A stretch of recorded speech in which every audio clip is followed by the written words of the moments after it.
Starting today, if you call 911 in Phoenix, you're going to hear a brand new question. Operators now will ask you whether you need police, fire, and this is the new one, or behavioral health help.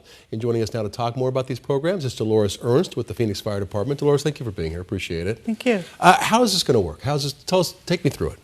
So really that's the only change. They'll ask that question and then they'll continue to do the full assessment of the caller to find out what is going on that scene.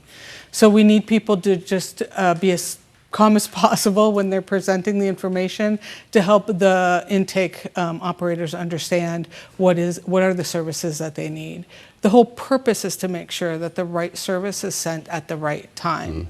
So if there's not a crime being committed, if there's not a threat with weapons, if fire and medical emergencies are not needed, they'll ask additional questions to determine if the individual has thoughts of harm to self or harm to others, so that they can gather that and send that information over to our dispatchers who send out behavioral health teams. Yeah, because when I think of 911, I think of somebody thinking they're in immediate danger or a crime has already been committed. Are you encouraging people who may not be in that exact situation now to call 911 if they have somebody who they see maybe thinking about suicide or something like that? Should that be the first call they make? Absolutely, if that's where they feel they need to call. There is another number, 988, that is meant for the individuals who are actually in crisis to call, and they have licensed counselors answering that phone number 24 hours a day.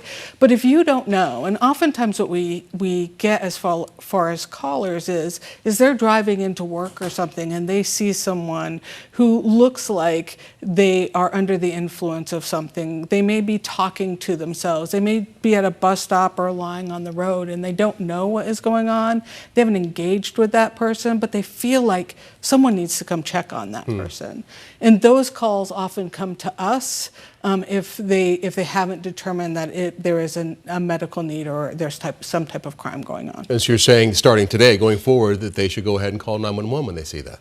Yes, if they feel that they want someone to come out and help, that would be appropriate. And is this having an impact on staffing? Will it impact people who are dealing with the emergencies we discussed earlier? Or are we staffing up to make sure we can handle these calls? Well, this year we've met two milestones for our program. In March, we met the milestone of having 24-hour coverage for our supervisors that take the calls directly from PD Communications.